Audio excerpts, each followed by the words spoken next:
sekarang ini kan teman-teman deket tuh pada kontak, sekarang heboh Kumaila di mana-mana dituduh sebagai seorang misionaris yang dibayar gereja untuk menghancurkan Islam dari dalam gitu.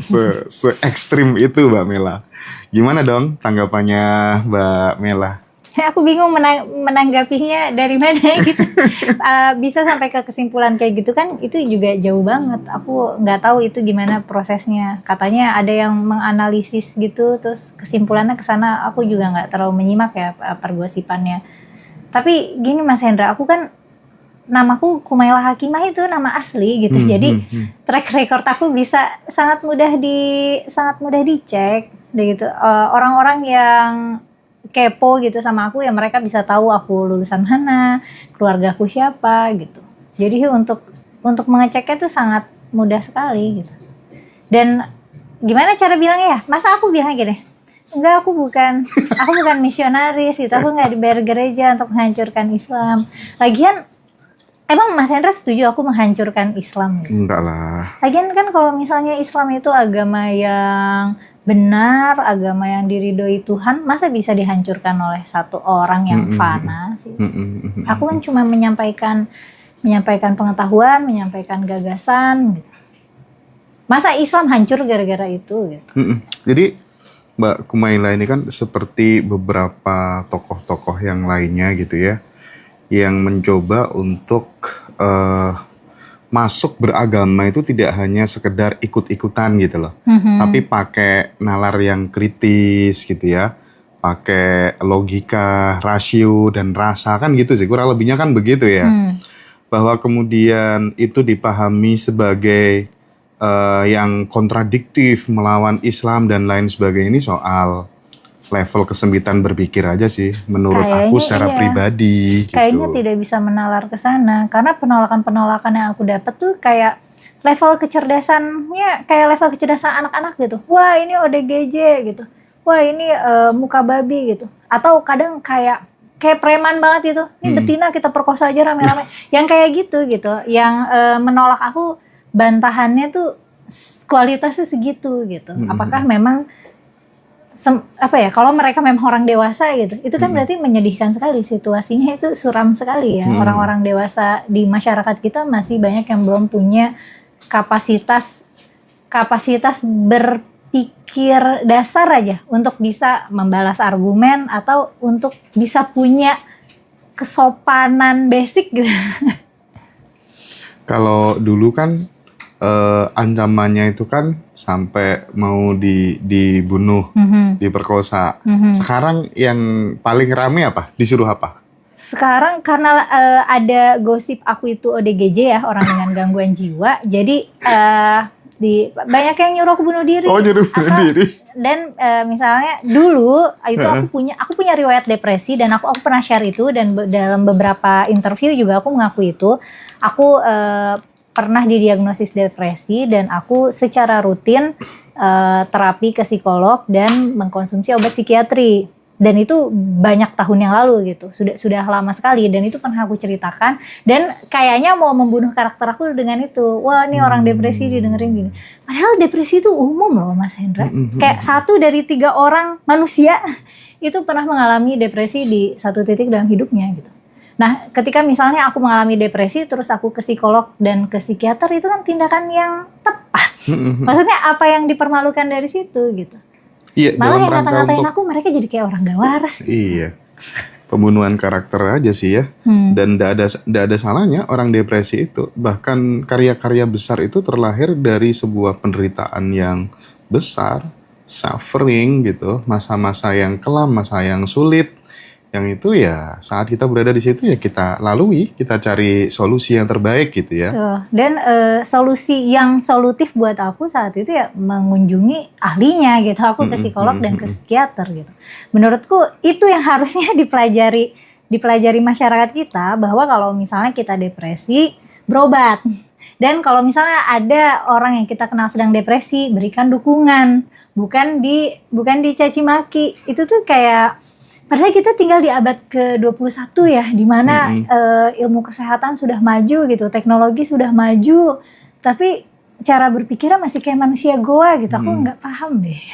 Yang seru itu kan temen-temen di Ngaji Roso gitu, terima Mbak Kumaila, welcome banget gitu ya, komennya senang bagus-bagus, antingnya lucu, nah kayak gitu komen itu yang bener ya. Iya benar.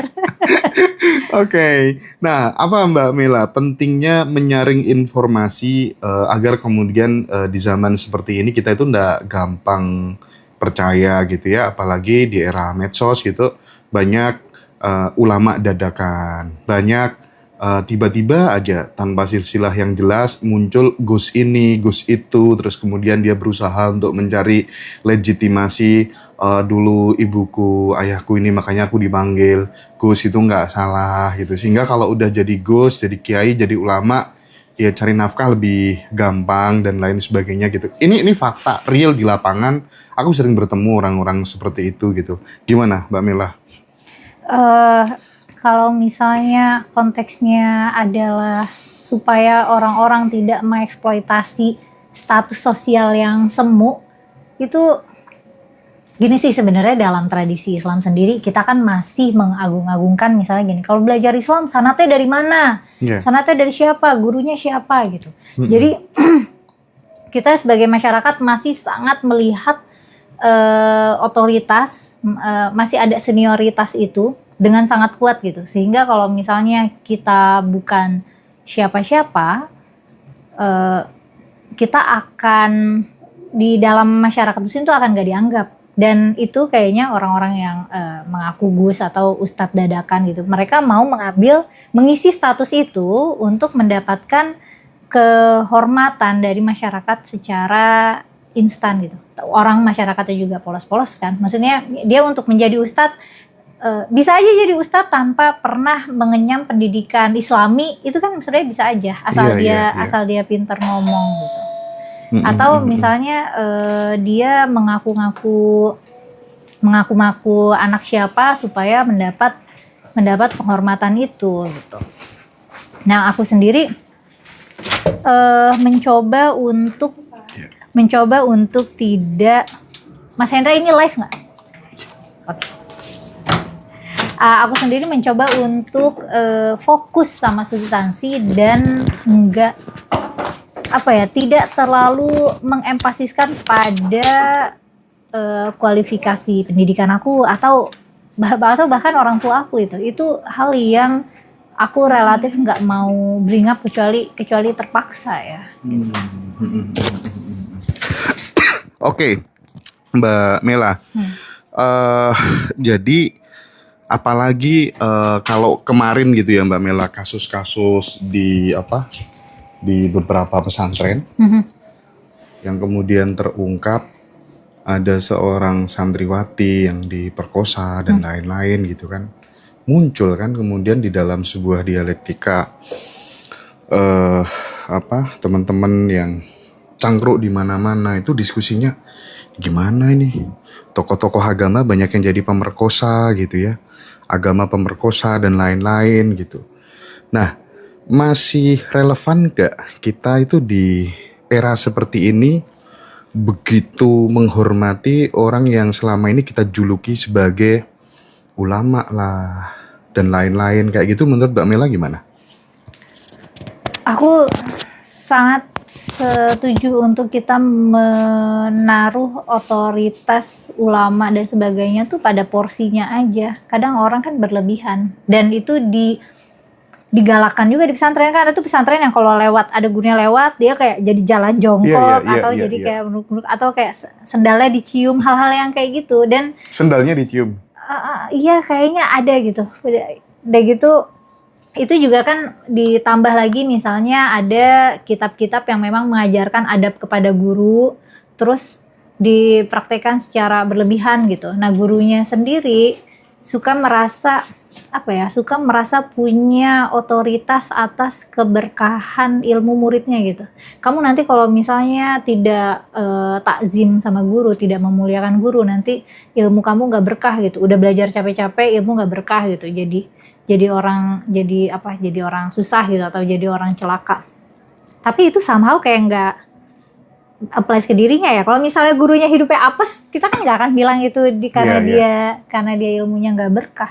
Menurutku itu masalah yang paling krusial sih dalam masyarakat Muslim dan akan membuat kita nggak kemana-mana selama kita masih bergantung pada otoritas. Kita nggak punya kemandirian berpikir secara kolektif. Dan ini juga sama para intelektual Muslimnya kan masih suka ada yang kayak belajar harus ada sanatnya, harus gurunya jelas.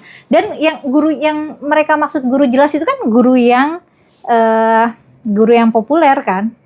Maksudnya aku bisa aja punya guru yang hebat banget keilmuannya, tapi anggaplah karena masyarakat terlalu naif untuk bisa mengakui kehebatannya, terus guru itu dianggap sesat atau dianggap liberal atau semacam itu gitu. Ini udah mah nggak ada standarnya, udah nggak ada karena kita nggak punya standar otoritas kayak gini, jadi ada nih kelompok masyarakat atau individu-individu yang ingin mengeksploitasi hal ini gitu. Jadi pemimpin agama dadakan gitu. Pemimpin agama dadakan. Ya. Dan itu kayaknya tidak hanya soal religion ya. Spiritualitas yang banyak orang religion sekarang lari ke sana, itu kan juga mengalami hal yang sama gitu. Jadi bagaimana kemudian seorang guru spiritual memanipulasi pikiran murid-muridnya dan lain-lain, itu ya ternyata sama-sama aja. Nah, maksudku dengan hadirnya Mbak Mela ini, sarannya seperti apa sih teman-teman itu biar ketika kemudian mendengar sesuatu yang dibungkus dengan spiritual, agama, itu nggak langsung percaya gitu loh, nggak langsung mengamini gitu. Itu tipsnya gimana kalau Mbak Mela?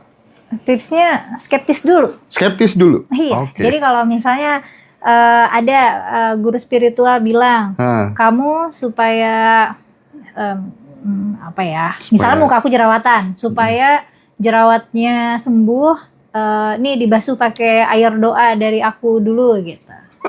Terus nanti aku akan tanya doanya apa, kandungan airnya apa, terus gimana caranya air ini bisa punya efek ke kulit aku misalnya. Kita tuh suka berpikir lompat karena kita nggak peduli sama alur pikir ya. Kita cuma peduli sama premis, terus tahu-tahu kesimpulannya kemana gitu. Nah, Kumaila sepanjang hidupnya belajar di pesantren, tiba-tiba gosipnya misionaris Kristen gitu. Nah, aku nggak tahu itu alurnya gimana gitu. Nah, dan itu yang banyak terjadi, abuse yang terjadi di guru-guru spiritual dan para pemimpin agama itu. Kan misalnya mereka bohongin perempuan-perempuan yang muda dan polos ini dengan, biasanya bohonginnya gimana sih? Mereka kan biasanya juga nggak berani untuk nggak nurut ya. Biasanya santri-santri, kalau di lembaga pesantren yang sangat feodal, biasanya tuh santri-santri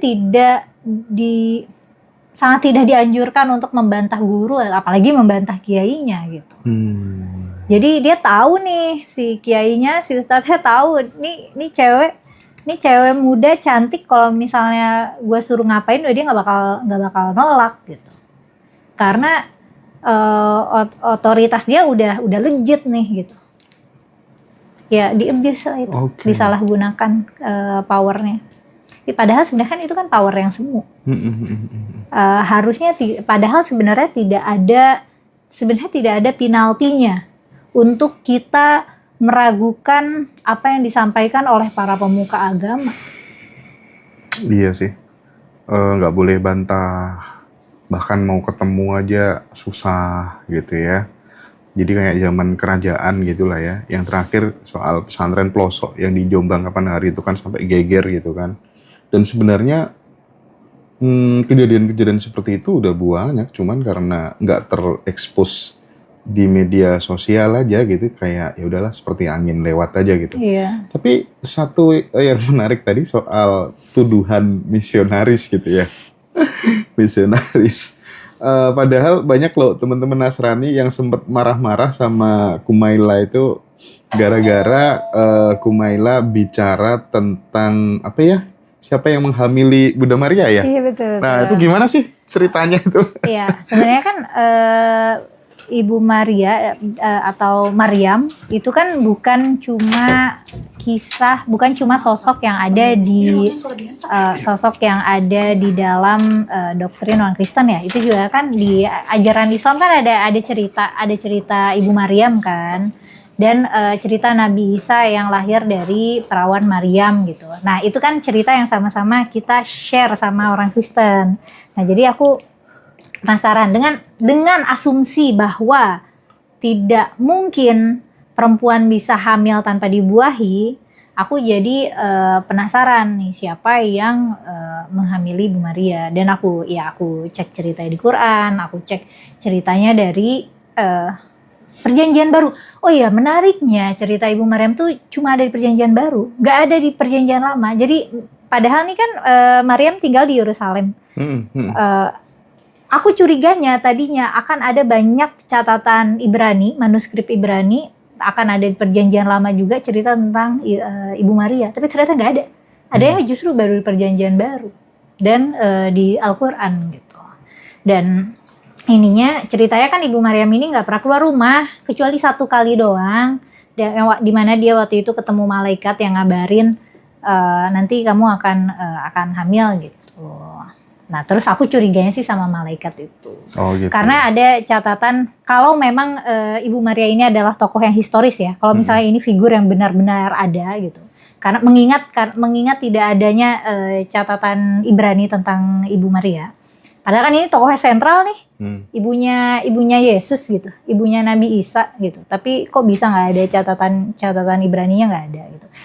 Kalau memang ini ada, ini soalnya sedih, soalnya ada catatan apokrifa. Catatan apokrifa itu kayak catatan Latin sih sebenarnya yang udah lama, itu catatan Kristen. Yang menyebutkan Ibu Maryam itu mungkin hamil pada usia 14 tahun.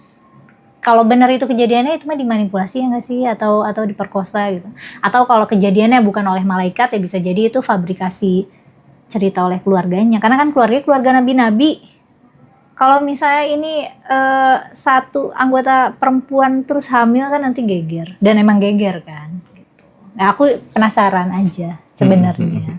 Tapi yang apa ya? Kalau aku kan menerima kebenaran dari siapapun lah ya, yang ngomong, yang penting tuh kita tuh pakai rasio, pakai rasa, tidak terus kemudian apa katanya kitab ini, kitab itu gitu kan. Rata-rata kan gitu ya, sehingga ketika kemudian Kumaila mengkritisi misalnya tentang apa yang udah disampaikan tadi gitu, tentang kisah-kisah Nabi yang nggak masuk akal gitu, itu tuh orang tuh langsung ngejudge gitu, ini orang ngawur, ini omongannya nggak jelas gitu. Kamu ketika kemudian banyak orang yang komen-komen kayak gitu, responmu gimana, Mbak? Kalau bisa aku jelaskan dalam kolom komentar singkat, aku jelaskan. Tapi biasanya sih aku abaikan aja. Karena aku sama kayak Mas Hendra, aku nerima informasi, nerima pengetahuan, ilmu dari mana aja, asal alurnya ada nih. Asal bisa dinalar pakai rasio gitu. Nah sedangkan kayaknya gapnya, kesenjangan pengetahuan ya sama masyarakat yang pada repot itu, mereka tuh maunya yang namanya pengetahuan tuh harusnya berasal dari otoritas. Kalau bukan dari kitab suci ya dari ustadz-ustadz.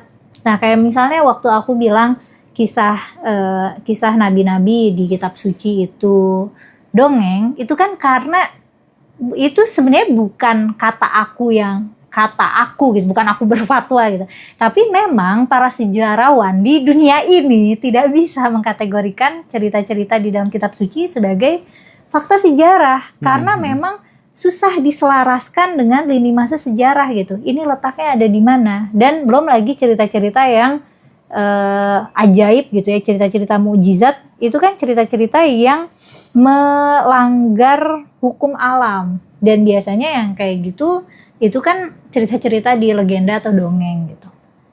Nah kalau misalnya nggak setuju sama yang aku bilang, ya coba buktikan gitu. Buktikan bahwa kisah-kisah Nabi di kitab-kitab suci itu memang fakta sejarah.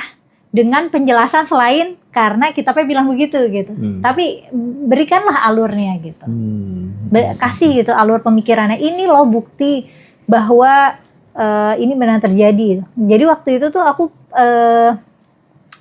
ada orang-orang yang kayak arkeolog gitu, dia mencari jejak-jejak hidup kayak jejak-jejak hidup Nabi Ibrahim, Nabi Musa. Tapi biasanya ini sih kayak biblical scholar, biasanya ilmuwan-ilmuwan Kristen ya yang udah lebih dulu.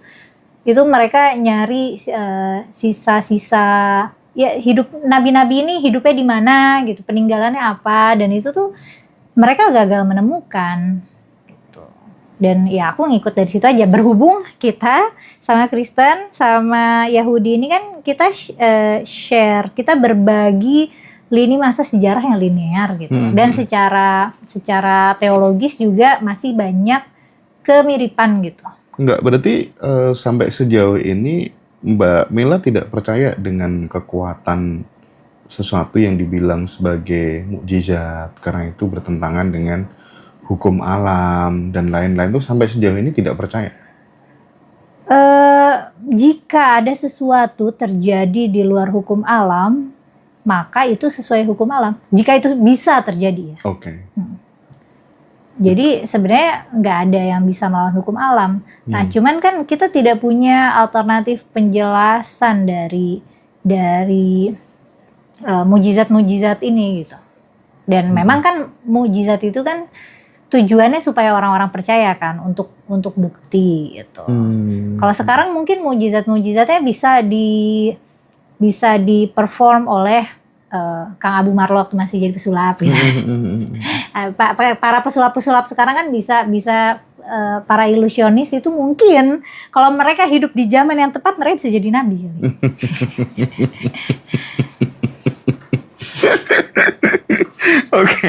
Oke deh.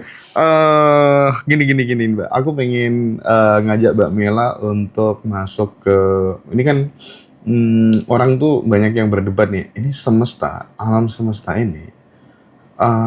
Apakah kemudian dia itu sebenarnya wajib harus ada yang menciptakan, atau bisa jadi dia ada dengan sendirinya gitu, bahkan sebagai manifestasi dari sumber dari segala sumber yang kita maknai sebagai kekuatan terbesar yang namanya Tuhan dan lain-lain gitu. Perspektifnya Mbak Mela tentang hal ini gimana?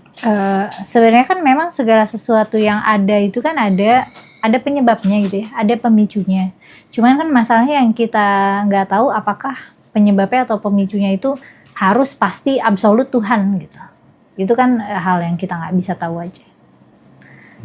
Kalau misalnya orang beriman pasti bias konfirmasinya pengennya hal itu menjadi penguat imannya gitu. Ya udah.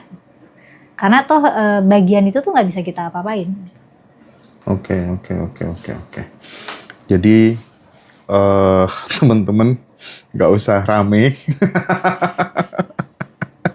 Sekali lagi Mbak Mela bukan misionaris gitu ya. Jadi Mbak Mela itu hanya menyampaikan pikiran-pikiran kritisnya selama kemudian dia lama tinggal di pesantren gitu ya. Jadi seorang tahfidz Quran gitu. Ya aku bahkan nggak ngerti kekristenan. Aku nggak pernah menyampaikan doktrin Kristen sekalipun. Kalaupun aku punya wawasan tentang kekristenan, yaitu karena wawasan tongkrongan gitu, atau karena perpanjangan belajar Islam kayak itu, aku cari tahu tentang Ibu Maria karena aku penasaran sama Maryam gitu loh. Dan karena aku sepanjang pendidikan aku di pesantren, aku kuliah S1-nya juga tafsir. Jadi kebayang gak sih Mas Hendra, lingkungan aku tuh santri-santri semua. Aku terbiasa hidup di masyarakat yang homogen. Kalaupun aku punya teman-teman non-muslim, itu paling pas sekolah tuh teman-teman olimpiade gitu. Jadi kita cuma ketemu kalau lagi musim olimpiade doang gitu. Atau pas udah dewasa sekarang ya di komunitas-komunitas hobi gitu. Jadi nggak ada gitu orang gereja kamu aku gaji ya hancurkan Islam gitu. Ini kayaknya orang Islam ini memang punya kewaspadaan yang aku nggak tahu ya, paranoid banget gitu. Tapi kayak hatersmu sekarang mulai masuk sini semua deh Mbak. Oh iya, pada bilang apa? Hai semuanya. Sehat-sehat ya. Gini. Cek mahar katanya. Mahar apa? Tahu. Oh, nggak ngerti. Tapi gini, ngomong-ngomong ya, kenapa sih sama ini mayoritas ya, kalau circleku kan banyak ya teman-teman Muslim gitu. Sama orang Kristen tuh kayak gimana gitu. Beda sama agama lain, misalnya kayak Hindu sama Buddha itu beda gitu. Padahal kalau kita ngomong, mungkin dirimu yang lebih paham tentang sejarahnya Nabi dulu kan katanya juga dibantu seorang raja yang Nasrani, yang Kristen gitu. Itu gimana sih menurutmu Mbak Mela? Kita itu circle kita ya teman-teman yang khususnya Muslim gitu ya. Sama orang Nasrani itu kayak antipati banget gitu. Kayak gimana gitu. Gimana sih menurutmu? Karena orang Kristen di sini banyak. Oh. Kalau zaman Nabi, orang Islam tuh musuhannya sama Yahudi. Nah, yang Nasrani itu pas lagi zaman Nabi itu minoritas. Mereka udah mah jumlahnya sedikit dan secara politik juga nggak terlalu kuat. Nah, waktu Nabi ditolong Raja Kristen kan itu kan di Habasyah sana, di jauh kerajaan Kristen. Dan memang sama Kristen tuh nggak terlalu banyak sejarah kekerasannya gitu. Ya, yang banyak ribut ya sama Yahudi gitu. Oke. Yang banyak ribet malah sama Iya, Yahudi. tapi gitu ya. kalau di Islam malah orang Islam berantemnya sama orang Kristen gitu. Ini aneh, dan termasuk teroris Islam juga aneh. Kok ngebomnya gereja gitu? Padahal kan gereja, rumah ibadah tuh nggak boleh diserang. Bahkan pas lagi zaman perang gitu loh. Ini malah ditarget. Gitu. Kayaknya mungkin juga karena narasi-narasi permusuhan di kitab suci kan masih ada. Kayak walan tarudhu ankal yahuda dan nasara hatta tattabi'a millatahum. Jadi mikirnya orang Kristen sama orang Yahudi itu ya akan berusaha untuk membuat orang Islam tuh masuk Kristen terus gitu. Mungkin kecurigaan di situ ya. Tapi aku juga nggak tahu, lagi-lagi aku nggak tahu bagaimana misi misionaris Kristen tuh mereka strateginya gimana gitu ya dalam menjaring jamaah, itu aku nggak tahu sama sekali.